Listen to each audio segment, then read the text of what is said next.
Bloc-8 for Operation Chimera. This could be a frustrating one because a lot of it is RNG, but it's just the nature of this mission. We need to set a tank on fire. That's the primary condition. And if we want to get the secondary, we need to be top tier. So I've chosen to do this in the Scorpion G, and just be ready for a very long process. If you know where enemy tank engines are or fuel tanks are, aim for those. But it's just completely and totally difficult to get this done. So, first shot, fire. I'm just kidding, guys. This one's actually really easy. You just need to run a high caliber gun. TDs are great for this. Mobile TDs in particular are great for this, so you can move around the map. Don't worry about things like ammo or, do I fire HE or APCR or heat or whatever. Don't worry about that. Just take high caliber gun. Shoot at tanks that have no armor. In fact, during the course of this battle, I actually lit 2 different tanks on fire.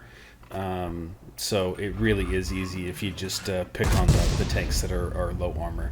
So that was a tier 8 medium that happened to go out in the field. I think it was a tier 8 medium. And later on, I'm going to light another medium on fire with the Scorpion G. I would pick mobile TDs that have reasonable camo. The Rumby, the tier 8 TD for the Germans is probably good for this. If you have the Japanese heavy tanks, you can do this in the Japanese heavy tanks. You just need to avoid fighting with the opposing team's heavies, right? You absolutely want to pick on tanks that have low armor. The other thing you want to do is you want to try to angle or position your tanks so that you're getting side shots or rear shots on tanks. And most tanks, the engine is going to be in the rear, and the fuel tanks are going to be in the rear. So if you have a side shot, aim for the rear of the tank, the rear side. Or if you have a rear shot, you could hit the top of the rear deck of the tank, potentially even with HE, to increase your chances of getting this done.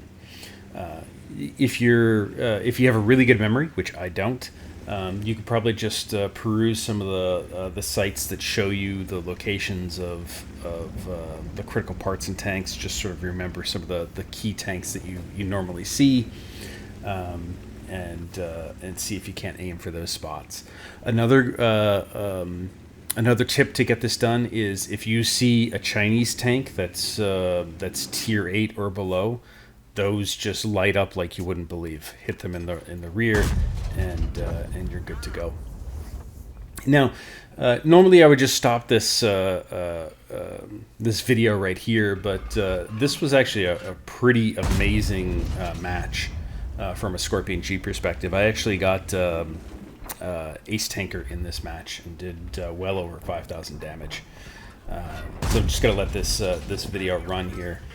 Through the end of the match. We won this. I got high caliber on the team as well.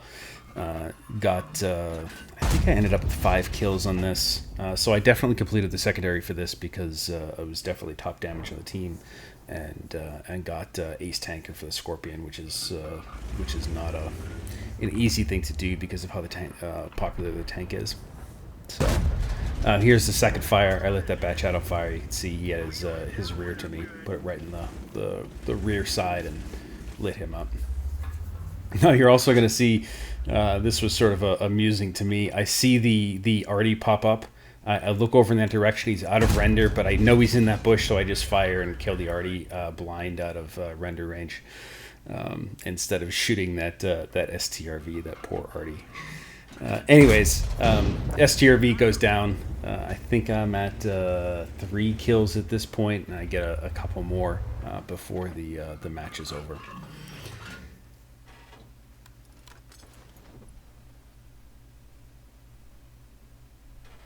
I do want to stress, though, that high caliber guns are easier to do this in. Technically, you can light a tank on fire with any tank. You can light a heavy tank on fire with a light tank if you just do enough damage to the right area of the tank. It's just really really easy to do with a high caliber gun because you have to pen the tank, you have to hit the critical point, and those critical points like engines and fuel tanks have hit points themselves, and so you want to be able to do enough damage with your shot to get a critical. And there's some RNG involved to whether or not it's going to be a fire, but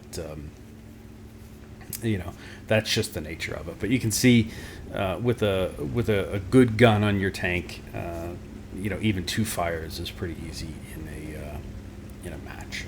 So this match is wrapping up. It actually got a little hairy at the end because they had 2 tier 10 heavy tanks that were still alive. I was actually prepping to ram that Bat-Chat because I've had some low rolls in the Scorpion, and I wasn't quite sure if I was going to kill him on the first shot. The downside here is the Bat-Chat spotted me, that heavy saw me, but he really has no chance to spot me on his own. So I'm just going to be on the side of these 2 heavy tanks and just tee off on them to end this match with just a bunch of damage. These guys have no ability to respawn because they're not going to be able to spot me.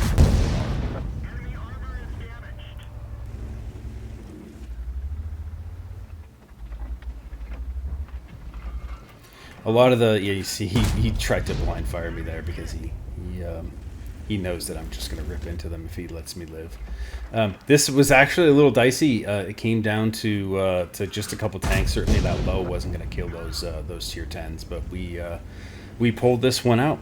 So that is Block 8 for Operation Chimera with honors. It might take you a few attempts, but you'll be able to get this done fairly easily, and it'll happen pretty quick when it happens. So run a high caliber gun on whatever tank you pick. TDs are great for this, particularly mobile TDs. The ammo doesn't matter. Don't worry about the ammo in any way, shape, or form. If you want to have the highest chance, I suppose you could just fire heat or APCR, but don't worry about the ammo. In fact, I think I'm not 100% certain, but I think both of those fires were with AP, so it's not a big deal. Certainly the first one was. And then just pick on the low armor tanks. Get the right position to get on their sides. Get the right position to get behind them. Even if you have to run up to one near the end of the match, get behind him and throw a shell into his rear to see if you can light him on fire. Go for it. Because there's no condition here to win. There's no condition to survive. The primary is just simply set him on fire. You can take a lot of risks to get this done. So it may take a few attempts, guys, but you'll get this done. It's pretty easy, and you can almost just play straight up how you would normally play without having to focus on the mission for this one. Good luck.